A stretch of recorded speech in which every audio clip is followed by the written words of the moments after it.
میں آپ کو حصول برکت کے لیے ایک اوریجنل واقعہ بتاتا ہوں. مودودی صاحب کا بیٹا کہتا ہے کہ جی مودودی صاحب جس مسجد میں نماز جمعہ پڑھا کرتے تھے وہاں کا دیوبندی مولوی نا ہر جمعے کی تقریر میں نا گھیر گار کے تقریر انہیں کے اوپر لے آتا تھا.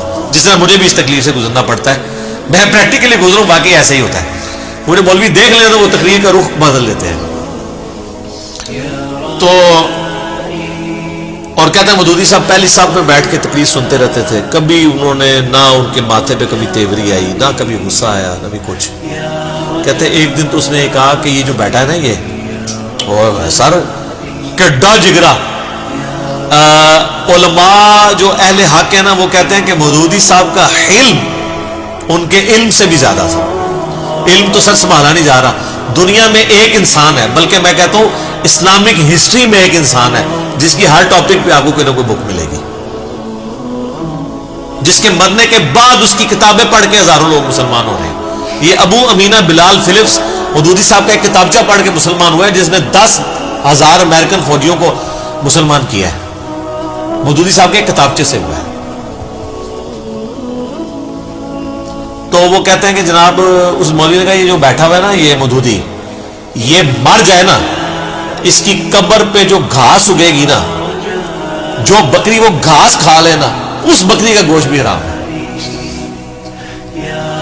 وہ کہتا ہے جی میں تو غصے سے اٹھا, میں واپس آیا, میں نے کہا جی اماں جی میں نے اب اس مسجد میں جمعہ نہیں پڑھنا. ظاہر ہے بیٹا تو بیٹا ہوتا ہے, کون سنتا ہے. تو کہتے ہیں مودودی صاحب آئے تو ٹھنڈے, کہتے ہیں بیٹا کیا ہو گیا, اس سے کیا فرق پڑ جائے گا, کچھ بھی نہیں ہوگا. کہتے ہیں وہ اتنے برف کے بنے ہوئے. تو سر آج اس مولوی کا نام مجھے بھی نہیں پتا, اور وہ مولوی کا ذکر مودودی صاحب کی وجہ سے ہو رہا ہے. جس طرح ابو جہل کا ذکر جو ہے وہ نبی علیہ السلام کی وجہ سے ہو رہا ہے, ورنہ ابو جہل کو کس نے جاننا تھا کہ ایک عمر بن ہشام ہوتا تھا, اس کو ابو الحکم کہا جاتا تھا, پھر وہ ابو جہل بن گیا.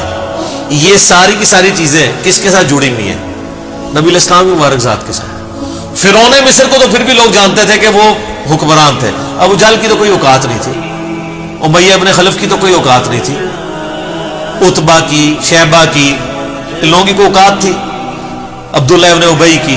یہ تو رسول اللہ کی وجہ سے ان کے جو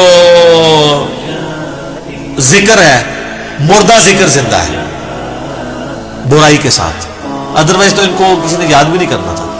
تو مودودی صاحب کے مخالفین دیکھ لیں اپنی اپنی موتیں مار چکے ہیں, آج ان کو کوئی جانتا نہیں ہے, بلکہ ان جن کے بارے میں ان کو مان تھا ان کو کوئی نہیں جانتا. اور میں بولتا ہوں پاکستان میں تو پھر بھی علماء لیول کے لوگ بڑے بڑے علماء کو جانتے ہیں, عوام الناس تو اپنے فرقے کے بڑے مولویوں کو نہیں جانتی. اور اگر آپ پاکستان سے باہر چلے جائیں تو صرف مودودی صاحب کو لوگ جانتے ہیں, ڈاکٹر سرار کو جانتے ہیں, ان کو کون جانتا ہے. تو یہ تو اپنی ڈگریاں لے کے خوش ہیں, کہتے ہیں لوگ ہمارے پاس نہیں آتے ہیں, اس کے پاس جاتے ہیں. تو ہمارے کو کچھ ہے ہوئے تھے ہمارنا, کچھ ہے لے آؤ نا تو پتہ چلے.